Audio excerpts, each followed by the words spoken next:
N'ibiturwanya ibyabahagurukiraga ibyakurwanyaga muri situation zose hari abarozi bakugenza hari imbaraga z'imyuka mibi hari ubwami bwa satani hari mbese icyakureje zirebere vomesi cyambaye cyakwirwagaho cyose cyakurwanyaga cyose Imana yo mwijoro avuganye nawe ko agutandukanyije nacyo kandi agishyize kure kure hashoboka Imana yacu nishimwe cyane mwumvire Imana kandi mwumvire n'abahanuzi bayo yagira ngo ubwire we muvuga butumwa we muhanuzi we mushumba we rivera muri icyo kibaya nta rivera nahabonye muri icyo kibaya nta mushumba nahabonye muri icyo kibaya nta titire nimwe nahabonye buri muntu wese imbere y'Imana azangana nundi iki Imana wowe upfana nawe izakubaza ibyo yaguhaye izakubaza akazi yaguhaye kuba kakoze tote Jésus rabire vome sikri yamando buri muntu wese yahawe itaranto nta muntu udafite icyo gukora nta muntu Imana yaremeye muri iyi si ikamuha amaso ikamuha umunwa buri kintu cyose buri rugingo rwose rugomba gukora nta muntu uzagera imbere y'Imana avuge ngo nta kintu cy'umurimo giye wese n'umukozi w'Imana nge si umuvuga butumwa si n'umunsi nabonye umunsi utabaho n'umunsi w'amateka ateye ubwoba Imana irambwira ngo mube maso mushumba b'amaso pasiteri b'amaso muvuga butumwa b'amaso yewe musore mukobwa mubyeyi nta muntu n'umwe imbere y'Imana udafite icyo gukora nta muntu n'umwe Imana itahaye itaranto iryo urimo ukora ryose urarizi ibyo urimo byose urabizi Imana irambwira ngo ni mube muri ko harimo n'abadafite ibikoresho harimo Imana yarambwiye ngo harimo abaririmbyi baririmba batazwi harimo abavuga ubutumwa ntaho bazwi harimo abashumba batazwi imbere y'Imana ibikoresho amasuka yabo twiya harimo abapasiteri reka da ndagira nkubwira ngo muri kiriya kibaya mushumba mu pasiteri wowe wicara ku gatuti ndagira nkubwira ngo muri kiriya kibaya nta byubahiro bihari nta n'amakote nahabonye buri muntu wese yarari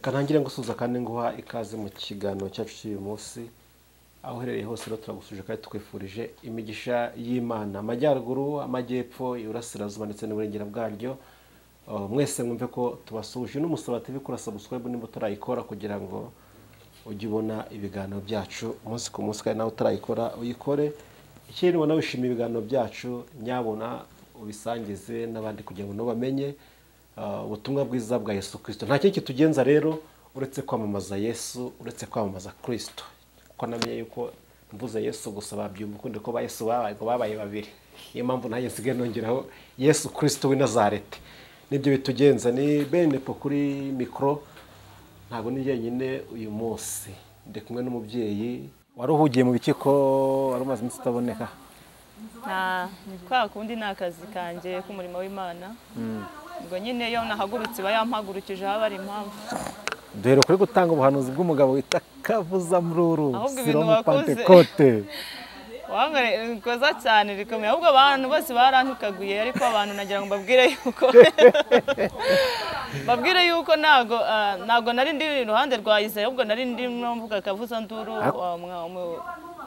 mu pasiteri w'itorero rya Serowamu ariko siza yumubaye iruhande se umukozi w'Imana nubwo wenda bitewe n'ibindi bintu bakora wenda bitandukanye nawe n'umukozi w'Imana ariko siwe semese yareba mesegire ko ntabwo yamurebaga ariko abantu bose bakomanta ko ari we nabwiye babyumve rero yuko atari we nari ndimo mbwira ntago ari we Izayi n'umushumba we kandi uramwemera Izayi ndamwemera n'umushumba wanjye amavuta Imana yamusutseho ntabwo nayahangara no kozaho imitwe y'intoki yego abantu babyumvishe nabi ariko byose baje gusobanukirwa kandi amakuru mfite nuko umushumba Revera Kavuza Nduru cyangwa se yitwa Ndibyare Celestin I think ndumva ko yitwa message yamugezeho kandi nabonye ntuza feedback yambwiye ko yishimye cyane kandi amakuru nawe yakera afiteho kandi amwe ngo ninkubona nzavuga ngo Imana igumugisha amen ndabakire mwiza urumva rero ko message yamugezeho kandi yumva ko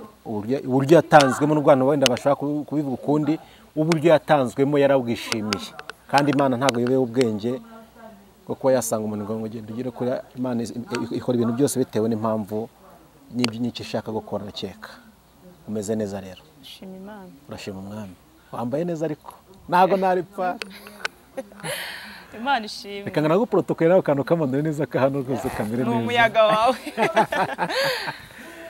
Muramubona Amableze uyu munsi rwose ni umusanzwe yambara neza ariko uyu munsi byabaye akarusho. Mwayibonye mwagiye mubona kabisa. Hari ikimana kugenda ikora kandi dushima Imana. Umumye navuze ngo aho wagejeje mwami mbaye ngushimiye. Dushima Imana ko ikugenda ikora. Sibyo rata? Wambaye ubwiza bw'Imana, wambaye neza. Haleluya. Amen. Yego.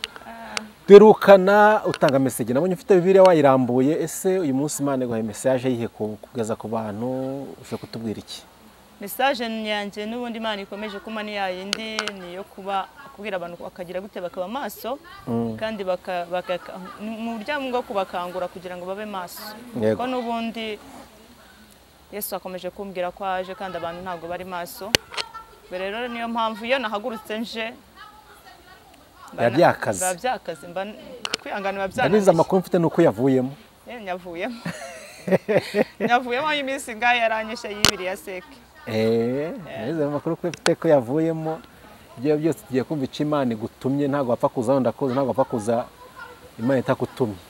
Ntago nahagurutse. Kuko nakwifuje kenshi ahubwo ati nta kimana irampega ntago nasa. Ntago napfa kuza. Noneho rero ntago turiba dutinda Amableze tugira ngo tugusabe usenga Imana.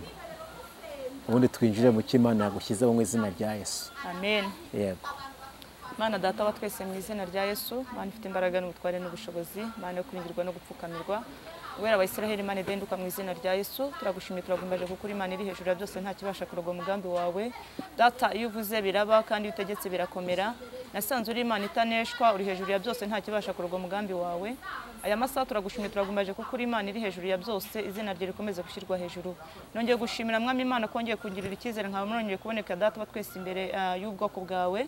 Nongeye gushimira mwami Imana kuko uducira inzira tukaba tubonetse kuko twabigambiriye kenshi ariko byari bitaremera. Bivuze ngo isaha yawe yari yingiye kugira ngo ubwoko bwawe Uwiteka Nyiringabo Imana bugezweho icyo wagambiriye kubugezaho. Ndagushimira ko warinze Nepo, ndagushimira ko warinze abantu bawe bose ukarinda Nyiringabo Imana ishobora byose umurimo ukomeje kubera amaso data batwese Imana abo waremye. Ndagushimira mwami Imana ko twese waturinde mu butware bwawe n'umuntu bwawe twongera duhura duhumeka umwuka bazima n'uhabwa icyubahiro. Mwami Yesu Kristo rero nyiri ubutware n'ubundi mpagurutse ntyo mu Mana bwawe, naje kandi kongera kukuvugira, naje kandi kongera kurangurura mbwira ubwoko bwawe ubicishije muri jye. Mwami Yesu Kristo umwana w'Imana isumba byose nongeye kukubera umuyoboro kugira ngo wowe wirangurure nk'Imana. Nyemerera data Uwiteka nyiri ubutware ubane natwe, gahunda zose dushyira mu biganza kugira ngo ziyoborwe nawe. Ntaba ari twebwe rero unyemere izina rye rikorere muri twe kandi papa ndagutakambe kugira ngo iki kirere gihumanuke kandi connection ikonegitane natwe mu izina rya Yesu. Rabi toteje zerabire fukires cyamando nyemerera mwuka wera bari tuyobora muri byose kandi mwami Imana ibigiye kuvugirwa imbere y'amaso byose mwami bigirira umumaro wese uri bubyumve, hembura imitima yabeshi kandi ukize data twese Imana imitima yabeshi. Ndagushimye kuko uri Imana yenye imbaraga rero kandi utangirana natwe usozanye natwe ni mu izina rya data twese byose Yesu. Amen. Mana ego umugisha gahunda uko Imana ishimwe. Ndashima Imana ishobora byose ko Imana yabanye natwe misi yose iherereye inyuma yacu. Imana yaraturinze tubera byose, twabonye imbaraga z'Imana tubona gukomera kw'Imana. Nubwo ibiduhiga n'ibiturwanya byabaye byinshi ariko Imana yarakoze ko yihesheje icyubahiro. Ndashima Imana rero ko yahabaye yatubereye Imana muri byose tubera byose. Twabonye gukomera kw'Imana tubona ineza y'Imana. Imana yacu nihabwa icyubahiro.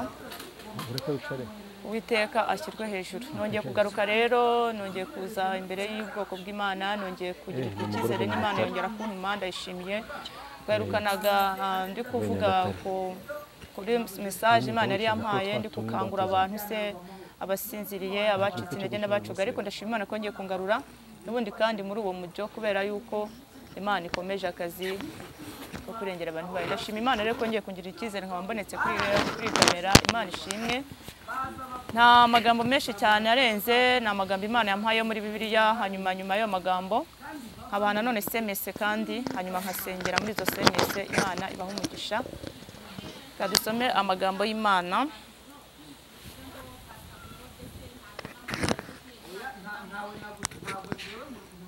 Turasoma ijambo ry'Imana riri muri Mariko ibice 13 umurongo wa 24 turageza ku murongo waho wa 37.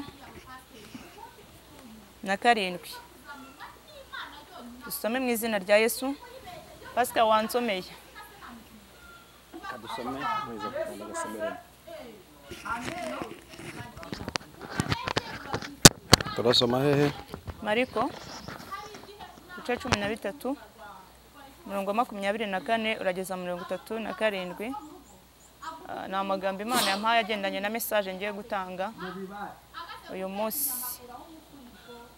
Ibice 13 umurongo wa 24 turageza 37. reka dusome mu izina rya Yesu Kristo ubutumwa bwiza ko bwanditswe na Mariko ibice 13 umurongo wa 24 urageza 37.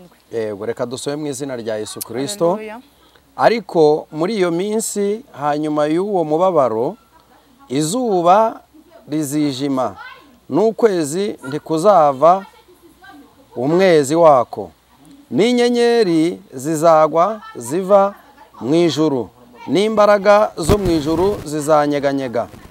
26. Ubwo nibwo bazabona umwana w'umuntu aje ku bicu afite ubushobozi bwinshi n'ubwiza. Azatuma abamarayika ateranye intore ze mu birere bine, uhereye ku mpera y'isi ukageza ku mpera y'ijuru.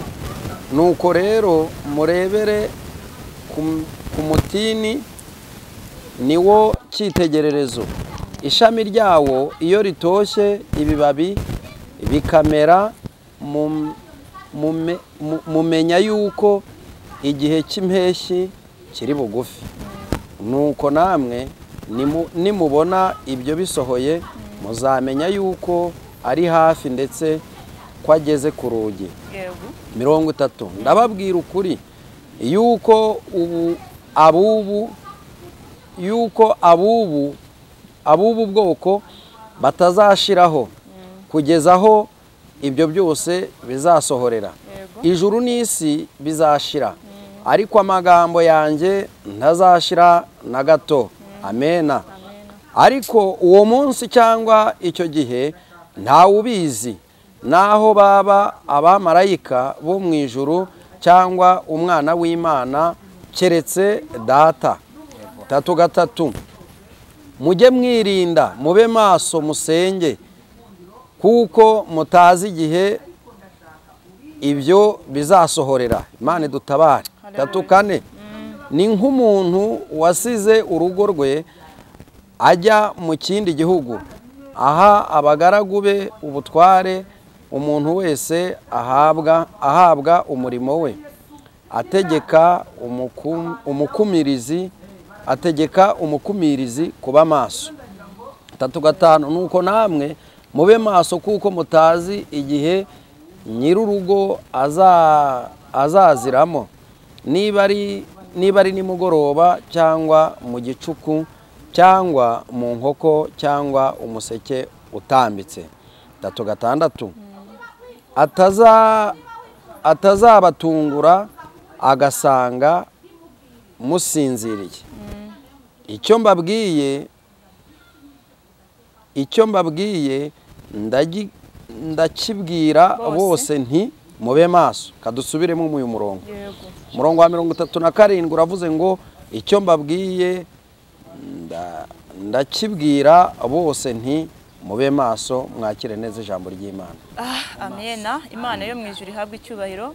Iri jambo rigendanye na semese nahawe, ni semese nanjye yampindishije umushyitsi numva ndakakaye, ariko ni message yo kugira gute gukangura abantu kugira ngo bagire gute babe maso.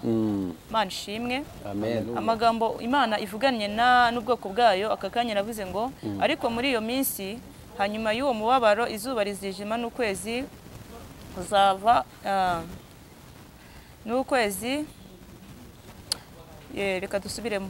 Ariko muri iyo minsi hanyuma y'uwo mubabaro izuba rizijima n'ukwezi ntikuzava umwezi wako. Haleluya. Amen. Inyenyeri zizagwa ziva mu ijuru, n'imbaraga zo mu ijuru zizanyeganyega. Ubwo nibwo bazabona umwana w'umuntu aje ku bicu afite ubushobozi bwe bwinshi n'ubwiza. Haleluya. Haleluya. Ni umunsi abantu batajya baha agaciro, ni umunsi ukomeye. Pasika ni umunsi nabonye ndatikira, ni umunsi nabonye umugwa uranyica, navuye mu iyerekwa amenyo yashizemo. Yesu. Adafata ni umunsi uteye ubwoba. Haleluya. Amen. Ariko Imana yo mu ijuru idufashe kandi dutabare. Imana idutabaye. Kuko Imana ikunda abantu bayo. Yego. Haya toteje zira berevokire Ndabyemera Imana rwose. iradukunda. Amina. Haleluya. Haleluya. Nguko birimo gira gutsiribwe kuducyaha. Gumamo mukozi w'Imana.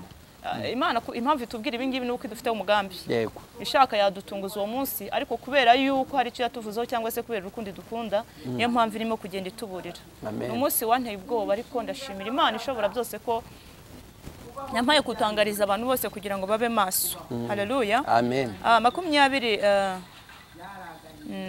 26 ubwo nibwo bazabona umwana w'umuntu aje ku bicu afite ubushobozi bwinshi n'ubwiza bwe, azatuma abamarayika ateranye intore ze mu birere bine ahereye ku mpera y'isi akageza ku mpera y'ijuru. Haleluya. Amen. Urumva ko ntabwo bireba umunyafurika, ntibireba umwirabura, birareba isi yose. Urumva ko marayika w'Iteka ngo azagera gute, azazenguruka isi yose. Haleluya. Imana ishimwe cyane. Amen. Imana yo mu ijuru tube hafi pa. Imana Imana idutabare. dutabare umuntu wese abere maso, Abere maso ubugingo bwe. abere maso ubugingo bwe. Ni ibintu nabonye bikomeye cyane, ariko Imana impaye amagambo nyire insanishije nabyo, mbona Yesu kuko ari bugufi. Ibyo twakora byose Yesu ari bugufi. 28 nuko rero murebe ku mutini niwo cyitegererezo. Ishami ryawo iyo ritoshye ibiba bikamera, mumenya yuko igihe cy'impeshyi kiri bugufi.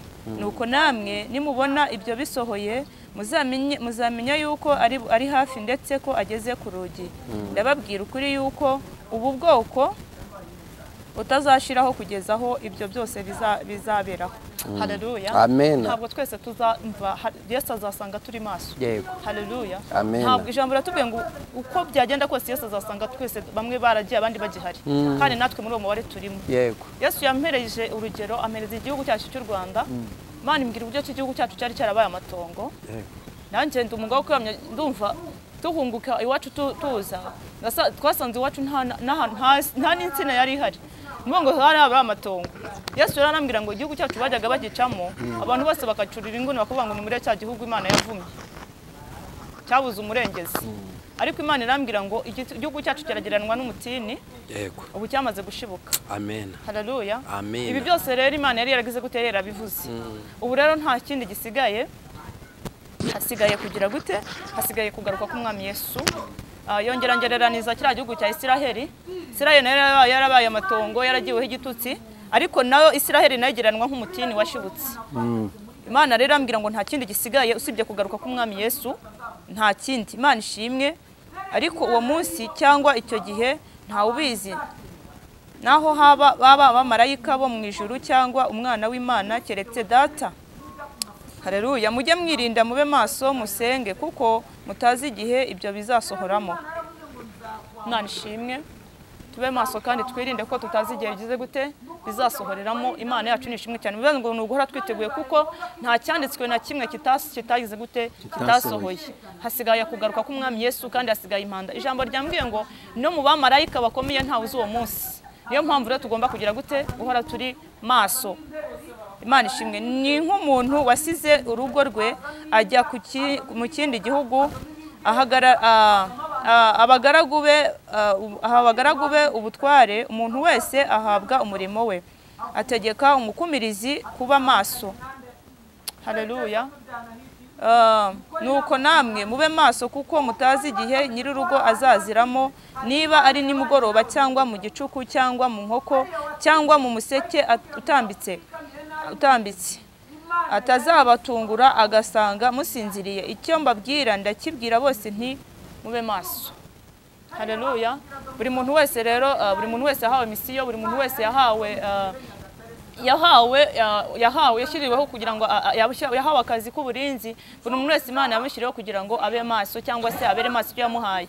Bivuze ngo rero buri muntu wese agomba kugira gute, nta kwirara, haba wa mushumba yo n'ukwirara, pasiteri wikwirara, wa mukobwa wa musore we, wa muririmbyi we, nta byo kwirara, wa muvuga butumwe wikwirara, kuko nyiri murimo wawugusigiye aje kugira gute, aje kuguhembera aho agusanze. Kandi ikindi birasaba kugira ngo ube maso, wikwirara ngo ugire ngo azaza arya. Oya, isaha n'isaha yaza, kandi igihe azazira ntazakurejeza irebere vokire siyamando, ntazakubwira ngo uyu munsi ndaza cyangwa nzaza kuri itariki. Birasaba kugira ngo ube maso mu buryo budasanzwe, ube maso kandi wirinde muri byose, kuko uwaguhamagaye cyangwa se uwagutumye cyangwa se uwagusize ku rugo ntabwo yakubwiye igihe azazira. Igihe cyose rero yaza. Imana yacu niduhana umugisha. Haleluya. Haleluya. Amen. Hari n'irindi jambo ngiye gusorezaho kugira ngo njye natanga message riri muri Amosi. Yesu Kristo Jésus rabire vokire siyamando Jesus. Amosi.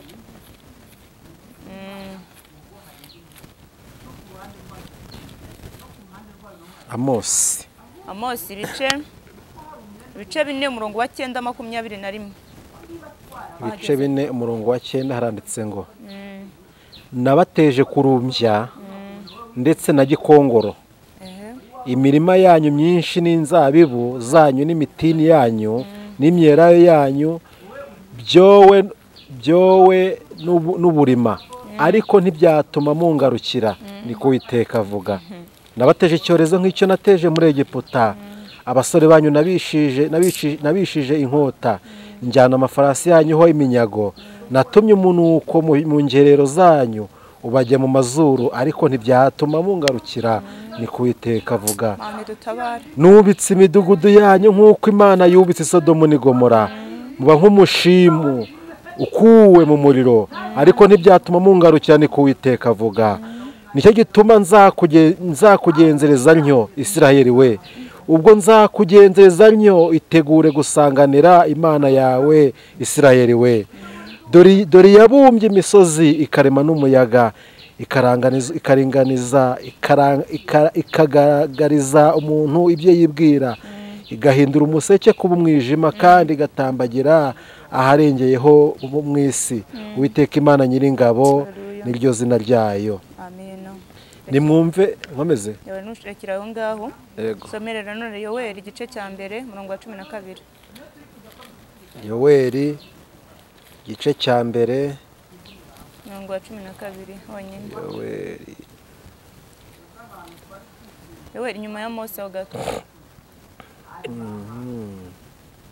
Obadiya Yona. Hariya wari uri subira nyuma gatoya. Yoweri ibice bingahe? Igice cya mbere. Yego. Umurongo wa 12. Kadusome mu izina rya Yesu Kristo. Uruzabibu rwumye kandi umutini warabye. Umukomamanga n'imikindo nayo, n'ibiti by'amapera ndetse n'ibiti byose byo mu mirima byumye, kandi umunezero ushira mu bantu. Mwabatambye mwe mwambare ibigunira murire, namwe abakora 12 muri Yoweri 12. Barambwe igice cya mbere. Oya, igice cya mbere umurongo wa 12. Yego. Aravuga ati uruzabibu rwumye.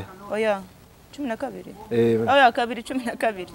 Yoweri 2:12. Yego, Uwiteka aravuga ati 2:12 haranditse ngo Uwiteka aravuga ati yego, ariko n'ubu nimungarukire n'imitima yanyu yose, mwiyirize ubusa murire muboroge.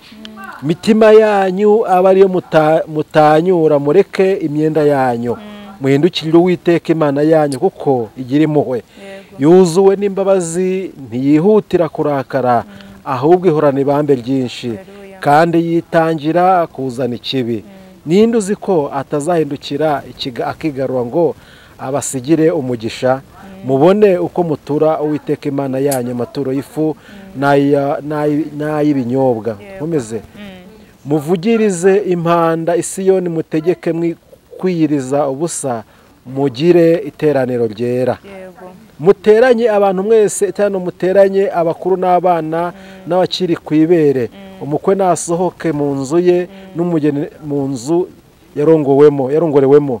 Abatambyi bakorera Uwiteka nibaririre hagati y'umuryango w'urusengero n'igicaniro, maze bavuge bati Uwiteka we, kiza ubwoko bwawe, ntureke ab'umwandu bawe bashinyagurirwa, kandi ngo bategekwe n'abanyamahanga. Niki gituma duhinyurwa mu banyamahanga? Bati Imana yabo iri hehe maze uwiteka agira igihugu cye ishyaka ababarira ubwoko bwe. Dukomeze. yego nuko uwiteka asubiza ubwoko bwe ati dore ngiye kuboherereza ingano na vino n'amavuta ya elayo bibahaze kandi sinzongera kubakoza isoni muri abo banyamahanga, ahubwo ingabo z'ikasikazi nzazishyira kure yanyu, nzirukane nzigeze mu gihugu gitera kandi kirimo ubusa, n'iz'imbere zigwe mu nyanja z'uburasirazuba n'iz'inyuma zigwe mu nyanja y'uburengerazuba, kandi kunuka kwazo kuzazamuka kandi umunuko wo kubora kwazo uzazama kuko zakabije gukora ibikomeye.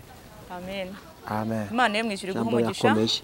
Amagambo akomeye cyane, urumva ko ni amagambo arimo ingeri zose, ariko ijambo nyamukuru ririmo aha ngaha ni ukuba maso tugaca bugufi. Imana yacu nishimwe cyane. Ijambo ratubwiye ngo Uwiteka aravuga ati ariko n'ubu nimungarukire n'imitima yanyu yose mwiyirize ubusa murire muboroge, imitima yanyu abe ariyo mutanyagurira mureke imyenda yanyu muhindukirire Uwiteka Imana yanyu kuko igira impuhwe. Haleluya. Imana yacu nishimwe cyane. Imana iravugana namwe ngo Uwiteka avuganye namwe ngo nimuzane imitima yanyu abe ariyo mutanyagurira imbere y'Uwiteka, mwemere ko mwakiraniwe muce bugufi.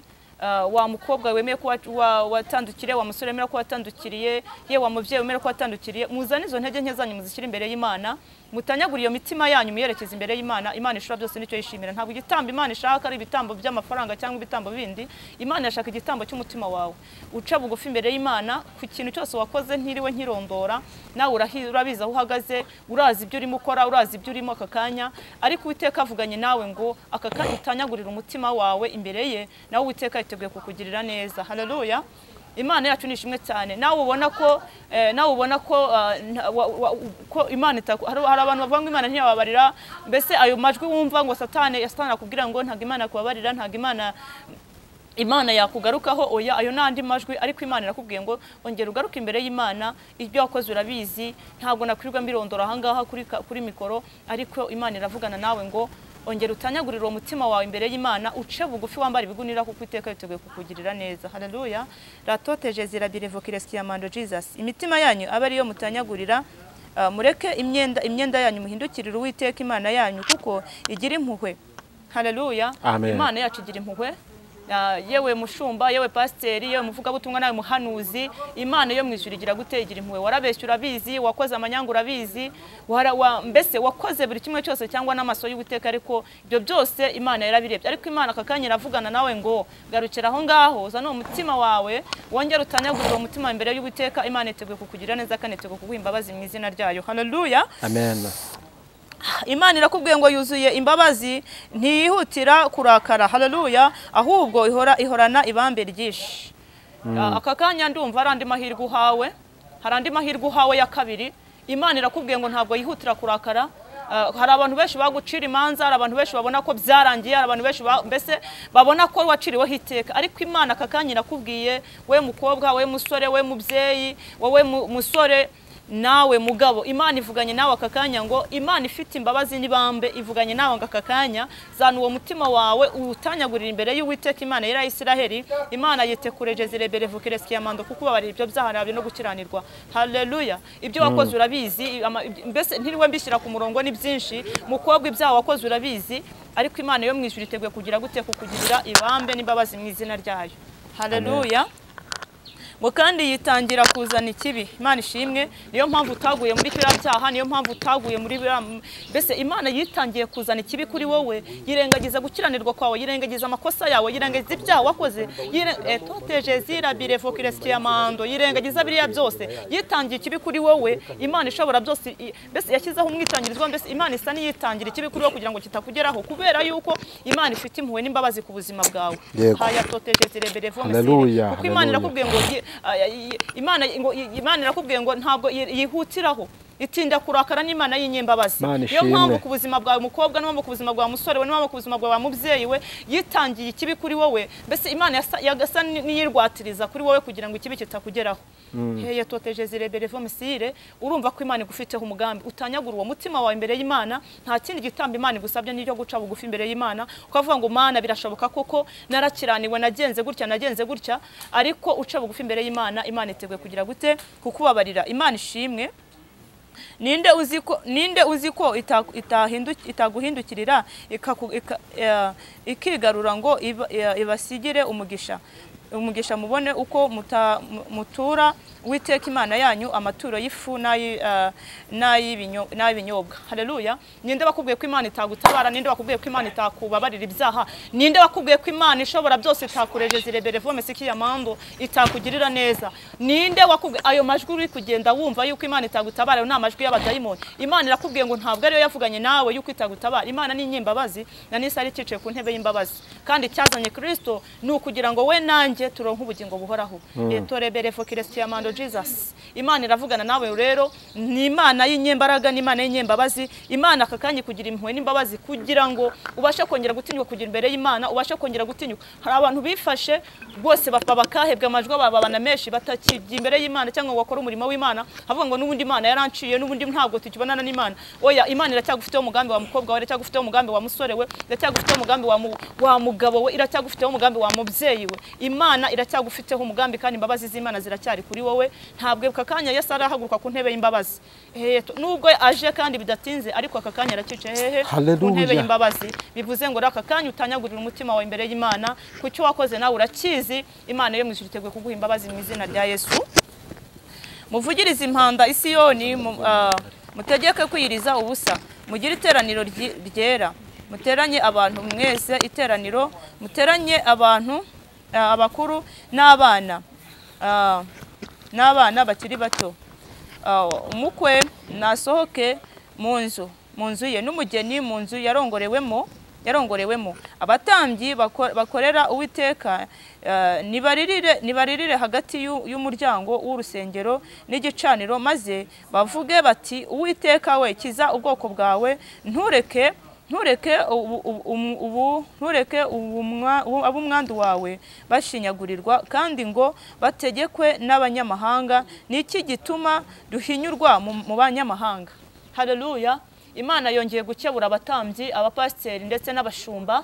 Nimwongere muririre itorero, muririre ubwoko bw'Imana, muririre ab'Imana yabashinze, muborogera itorero, muborogera abantu b'Imana, kuko nubwo bimeze gutya urumva ko intama zaratatanye, zimaze gutatana zijya kwikorera ibyango, ariko ni mwebwe habaye uburangare bwanyu. Iyo hataza ku burangare bwanyu, ntabwo intama uko bwagenda kose, intama iyo zifite ubuzi umubare wazo, uko byagenda kose intama imwe yivuyemo niyo yari 100, imwe ikavamo, na Yesu yasize imwe ajya kuzana 99, imwe yivuyemo ntiwabura kumenya ko yavuyemo. Ni muborogera izo ntama zagiye, nubwo habaye uburangare, ariko pastor wikwicara, mushumba wikwicara, rivera wikwicara, ndakwinyize mu byubahiro byawe wikwicara. Ni muborogera itorero ry'Imana, muborogera intama neza.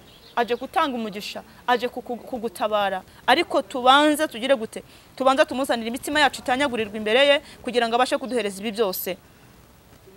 Amen. Kandi sinzongera kubakoza isoni imbere y'abanyamahanga, ahubwo ingabo z'ikaskasi nzazishyira kure yanyu, nzirukane zigere mu gihugu kitera kandi kirimo ubusa, izindi zigwe mu nyanja y'Iburasirazuba, n'izinyuma zigwe mu nyanja y'Iburengerazuba, kandi kunuka kwazo kuzazamuka, kandi umunuko wazo wo kubora kwazo uzazamuka, kuko bakabije gukora ibibi. Imana ishimwe rero ko ibiduhiga n'ibiturwanya, ibyabahagurukiraga, ibyakurwanyaga muri situation zose, hari abarozi bakugenza, hari imbaraga z'imyuka mibi, hari ubwami bwa Satani, hari mbese icyakureje zirebere vomesi cyambane cyakwirwagaho cyose, cyakurwanyaga cyose, Imana yo mwijoro avuganye nawe ko agutandukanyije nacyo, kandi agishyize kure hashoboka. Imana yacu nishimwe cyane. Mwumvire Imana, kandi mwumvire n'abahanuzi bayo, kuko ntabwo ahangaha tuba twizanye twega turitangaza amakuru ry'ijuru. Mwumvire ibi byose Imana ibabwiye, mwumve ko Uwiteka Imana iri hejuru ya byose aje kubagirira neza. Mukomerere mu mwami no mu mbaraga z'ubushobozi bwe bwinshi, kugira ngo mubashe gukomera ku munsi mubi. Imana yacu nishimwe cyane. Okay, ndumva amagambo y'Imana yari yanshyize ku mutima arayanga, ariko noneho ngiye kubatambutsaho message. Message ngiye gutambutsa n'ubundi zikubiye muri aya magambo Imana ivuganye namwe. Imana yacu nihabwa icyubahiro, Imana ishimwe. Message rero ngiye kubaha n'ubundi ni ukuba amaso nk'uko Imana itangiye ibabwira mu ijambo ryayo, nk'uko Imana ishe kubivuga. Message ntambukije rero, ejo nagiye kubona mbona, nagiye mwerekwa ngiye kubona mbona turi mu kibaya kinini cyane, cyari kibaya ntabasha guheza, cyari kibaya cyari Kigali, cyari kibaya giteye ubwoba.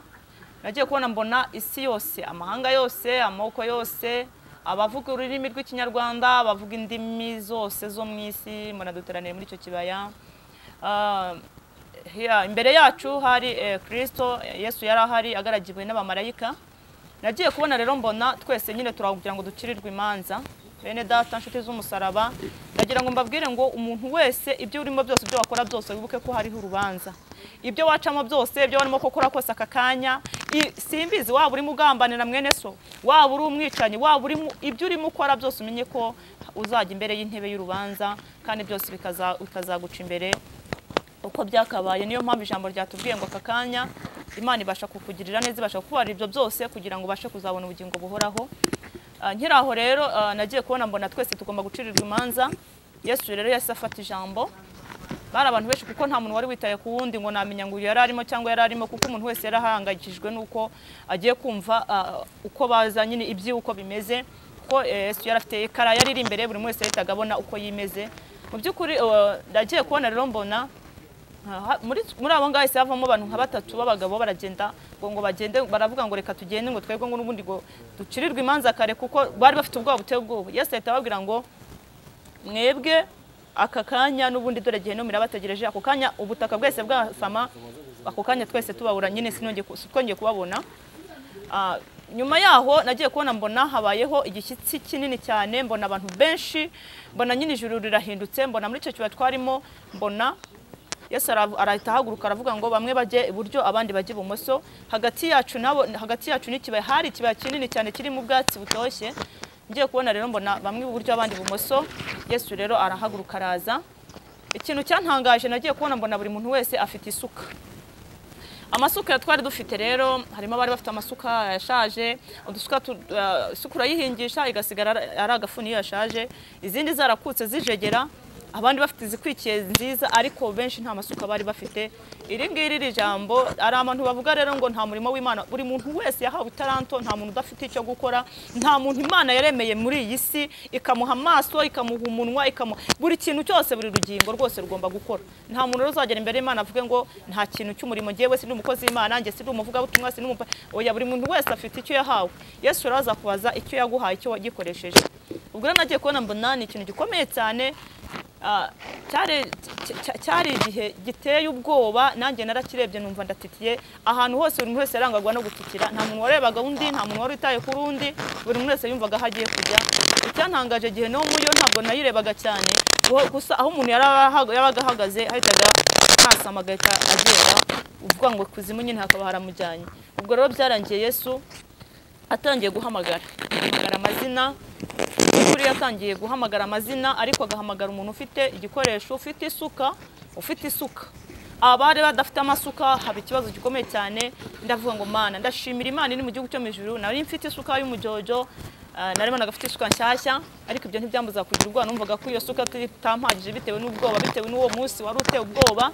Ndagira ngo ubwire we muvuga butumwa, we muhanuzi, we mushumba, we rivera, muri icyo kibaya nta rivera nahabonye, muri icyo kibaya nta mushumba nahabonye, muri icyo kibaya nta titire nimwe nahabonye. Buri muntu wese imbere y'Imana azangana n'undi. Icyo Imana wowe upfana nawe izakubaza ibyo yaguhaye, izakubaza akazi yaguhaye kuba kakoze. Tote Jésus rabire vome sikti yamando, nta mushumba, nta rivera, nta pasiteri, nta muvuga butumwa hariya, nta titire nimwe izabihari. Wowe uzagenda ubazwa ibyo wakoze, ahubwo biragira ngo kugira ngo ibi bintu Imana ibabwiye ni ukugira ngo ibacyahe aho wari uri uhamenye, umenye ngo ese ndacyafite isuka, ese niba nyifite irakwikiye, ese niba ikwikiye ndi guhinga. Ikindi, ese isuka mfite aho ntago yashaje, harimo abafite amasuka yashaje bisaba kugira ngo bagire gute bongere bajye gusaba iyi suka ishaje ihinduka gafuni bisaba kugira ngo rero ugende ujye kugura indi suka nini ko gafuni ntago kahinga mu mushike ntago gafuni kahinga ngo kazana umubyizi ibyo byo ntibibaho kandi ikindi suka amasuka nabonaga yakutse anyeganyega urumva isuka yakutse ntiwagira niba abandi badakomeye mu murimo w'Imana niba abandi bahura n'akabazo ugasanga bapapye fata isuka wongera uyikwikire wongera uhagarare mu murimo w'Imana uhamye pasteur uhamye mushumbo uhagarare gitwari muvuga butumwa urimo neza uhagarare muhanuzi uri muhanurira ivuye ku Mana uhagarare nawe muntu wese mu ngeri zose kuko nta muntu n'umwe udafite misiyo ku Mana cyangwa se udafite akazi nawe uhagarare ku Imana yagize gute hari abafite impano zo guhugura abafite impano zo gutanga abafite impano zo gusengera ibyo mpano zose zigomba gukora kandi yose ni isuka wagiye uhabwa nyuma yaho rero najya kubona mana Yesu atangiye guhamagara amazina mbavandimwe nshuti z'umusaraba ndagira ngo nkubwire wowe muvuga butumwa muhanuzi ufite igikoresho ufite isuka nyiri umurimo ko yaguhaye isuka wayishyize hehe bimeze gute ko yashaje wagiye kwaka indi abantu benshi nabonaga bafite ubwoba ariko byarangiye Yesu ahamagaye yahamagaraga ufite igikoresho ufite isuka Yesu yatangiye guhamagara amazina mu by'ukuri ahavuye abatahamagaye ntiwahita umenya aho bagiye igihe no muyitageza ikabajyana igahita ibarangiza ntawirirwaga disita byari ibintu bikomeye cyane bitangaje ni umunsi nabonye umunsi utabaho ni umunsi w'amateka ateye ubwoba Imana irambwira ngo mube maso mushumba b'amaso pasiteri b'amaso muvuga butumwa b'amaso yewe musore mukobwa mubyeyi nta muntu n'umwe imbere y'Imana udafite icyo gukora nta muntu n'umwe Imana itahaye itaranto iryo urimo ukora ryose urarizi ibyo urimo byose urabizi Imana irambwira ngo ni mube maso kandi irakubwira ngo izakubaza icyo yaguhaye kandi nizi zaguhembera aho igusanze urimo urakora ute urimo wivuga ngo imirima ngurakomeye ngo ibiti n'ibiti apfa kuba yaraguhaye isuka jya mu murima noneho umurima ukunaniye ariko wagezemo Imana ishimwe Yesu nta muntu wahaye rero akazi adashoboye buri muntu wese agiye amuha akazi bitewe nuko agashoboye ahubwo wewe wagize ubutugira ubunebwe cyangwa se ujya umurima yaguhaye ujya mu mirima y'abandi uwa urabureka Yesu arambwira ngo ni mube maso kandi mube maso kuko igihe cyo kugaruka kwe cyaje kandi kiregereje Yesu arambwira ngo ririya jambo yatangiriye havuga ngo benshi bariraye ngo nayo ngo nuko bahora bavuga ngo ariko yambwiye ngo araje umuntu wese uri maso niwe uzamubona ariko utari maso ntabwo azamubona biravuze rero ngo birasa kugira ngo ube maso kugira ngo utazatungurwa kuri uyu munsi erega Yesu atinze urupfu se rwo ruratinze buri muntu wese isaha n'isaha abe maso kandi yirinde ukwari ni ukuri Yesu we kuzaraje urebe ngo ese umurimo yagushinze ibikoresho byose urabifite ese ufite ibikoresho nk'uko yabiguhaye ese urimo urahinga gute Imana ishimwe iyo uhinga wisibira urumva umusaruro uzawukura hehe ariko harimo n'abadafite ibikoresho harimo Imana yarambwiye ngo harimo abaririmbyi baririmba batazwi harimo abavuga ubutumwa ntaho bazwi harimo abashumba batazwi imbere y'Imana ibikoresho amasuka yabo twiya harimo abapasiteri reka da ndagira nkubwira ngo muri kiriya kibaya mushumba mu pasiteri wowe wicara ku gatuti ndagira nkubwira ngo muri kiriya kibaya nta byubahiro bihari nta n'amakote nahabonye buri muntu wese yararinganiye na mwene se buri muntu wese yarimo arwana n'ibye ndagira nkubwire ngo nawe ube maso rero kandi wirinde urebe neza niba koko ibikoresho Yesu yaguhaye ukibifite kandi urebe niba ukibikoresha neza Imana yacu niduhana umugisha Uwiteka ashimwe ngiye gusengera rero ubwoko bw'Imana ngiye gusengera abantu bacogoye abantu bacitse intege umuntu yumvaga yuko koko isuka igikoresho cye atakigifite cyangwa se umuntu uvuga ku gikoresho cyiwe igikoresho cyiwe cyarimo kinyeganyega ibikwikizo byavuyemo bituma ujagajega mu murimo w'Imana ngo bakuvuze ngo urareka korari urakuvuze reka aho ngaho saba Imana ibikwikizo yongera ikwikire kandi abafite amasuka yashaze musaba ibikoresho bishya kubera yuko nyiri umurimo araje azasange ufite igikoresho gishyashya hanyuma kuko abari bafite ibikoresho byashaje uwo ngo yamushyiraga ku ruhande ntabwo iteka rimucirwaho ariko urumva habaho kudindira rya mbabwire ngo mube maso kandi mube maso mugire gute Yesu araje mube maso kandi musenge kuko Yesu uje we ntatinze tugiye gusengera abo bantu rero ngiye kubasengera kugira ngo Imana ngire ibikoresho bishyashya abatari bafite Yesu yongera ibikoresho abisuka amasuka yashegajwe Yesu yongera ibiyongera akwikira amasuka yanyu bushyashya Imana yo mu ijuru igarurira imitima yari yaragize gute yari yaragiye yarataraye Imana ishimwe Mana data wa twese mu izina rya Yesu, Mana ifite imbaraga n'ubutware n'ubushobozi bwinshi, Mana yo kwera ndetse no gukiranuka, umukozi w'umuhanga utajya ubura kugenza mu izina rya Yesu. Rabi tote jezira birefokiresi ya mando Jesus rabi kitutererevome. Turagushimye kuko uri Imana iri hejuru byose nta kibasha kuroga umugambi wawe. Mwami wanjye ro gitare cy'amahanga, nukuri ndarangurura urivugira nk'Imana. Uvuga ubwirira ubwoko bwawe, nanjye nsengeye reda tuwiteka nyine ngabo abantu baracogoye, abantu bacitse intege, abantu ibikoresho byabo Satani yarabenyaze, abantu Satani yabatwaye, mbese yabatwaye ibikoresho wari warabahaye bagenda batazi, mbese ariko ratoteje zireberevome sikiyamano ndasenze kugira ngo Mwami w'abami wongere ubaha ibikoresho bishyashya, abafite nyiringa Imana amasuka ya nyeganyegaga, wongere ubaha ibikwikiza bizima mu izina rya Yesu, basubize intege mu bugingo, bambika imbaraga kandi ubagwirize gukomera muri bo mu izina rya Yesu. Nsengeye abavuga butumwa, nsengeye abahanuzi, nsengeye abapasteri, nsengeye abashumba, nsengeye abariverance, nsengeye ababishop, nsengeye buri byiciro byose ndabisengeye mu izina rya Yesu. Mwami Yesu Kristo wanyeretse ugarutse kandi byihuse, unyereka rwose uje kandi umuntu wese agiye gutungurwa. Ndakurebeje zireberevome, ndakwinginze kugira ngo wongere usange ubwoko bwawe, kugira ngo wongere usuke ububyutse mu bwoko bwawe, kugira ngo wongere ugabanye umubare w'imbuka, wongere umubare w'abakizwa, hembura ubwoko bwawe kandi wasubize intege mu bugingo, ukomeze kuyubahisha. Mwami Yesu Kristo ndagutakambiye n'abafite amasuka bari guhinga, ubambika imbaraga barinde gucogorera mu murimo, kandi ubambika imbaraga data wa twese Imana zo kugira ngo bategereze igihe uzazira, kuko ntawe ukizi. Jambo ryatubwiye neza ko no mu bamarayika nta n'umwe uzi uwo munsi usibye wowe Uwiteka, usibye uko byagenda kose uri bugufi. Ndakunyizera kugira ngo twambike imbaraga zo kuba maso, ugirire neza ubwoko bwawe. Mwami ntabwo nava imbere y'imikoro ntasengeye abarwayi, mu izina rya Yesu Kristo wa Nazareti nsengeye indwara zose papayi, ndasengeye abarwayi amadiyabete, abarwayi bakanseri, abarwayi indwara abaganga babuze ko zitazakira, abo bose mbature gukira mu izina rya Yesu Kristo wa Nazareti. Natuye gukira mu bwoko bwawe, nsengeye ababyeyi batwite, ababuze urubyaro, abenda kubyara, abo bose ndakunyuze kugira ngo imbabazi zawe n'imbaraga zawe zibagereho mu izina rya Yesu. Mwami w'abama babuze urubyaro baho urubyaro, abatwite ukomeze ubungabunga data wa twese rara rubuto, kandi nabenda kujya kubyara Mwami uzabe kubyara nk'abaheburayo bari kubyara amahoro. Nsengeye abashomeri, nsengeye abuze uko babigenza, nsengeye abakobwa, nsengeye abasore, abo bose Mwami w'abamu basanganiza imbabazi zawe ugira ikirema mu bwoko bwawe mu izina rya Yesu. Mwami Imana ishobora byose ndakunyuze kugira ukomeze uzabe mu murimo wawe kuri icanu, kandi ukomeze ubere maso umurimo Uwiteka icyo wagambiriye gukora kuri uyu murongo uzagikore nk'Imana. Turakunyuze kugira ngo data wa twese Imana ishobora byose uyu muyoboro ugezwaho amakuru abantu bawe, unyemerere uwagure kandi ugire icyo ukora muri byose. Ndakunyuze kugira ngo ukomeze kurengera abantu bawe, kuko wambwiye ko wagushakana umwete bazakubona, unyemerere bigaragaze mu bwoko bwawe, kandi Uwiteka nyiringa Imana ishobora byose ubohore abantu babohewe munsi y'umwijima, ukore ibitangaza n'imirimo mu bwoko bwawe. Ndagushimira kuko uri Imana y'inyembaraga n'ubutware n'ubushobozi, tegeka uganze muri byose, wiyubahishe ni mu izina rya data twese musabye bizera koze Yesu, amen. Ya amazina nta nubwo ari nayavuze. Amazina ni Clarisse Kubwimana, nimero ya telefone ni 0780 63 76 37. Imana yo mu ijuru ibaha umugisha, uzongere guramushima Imana.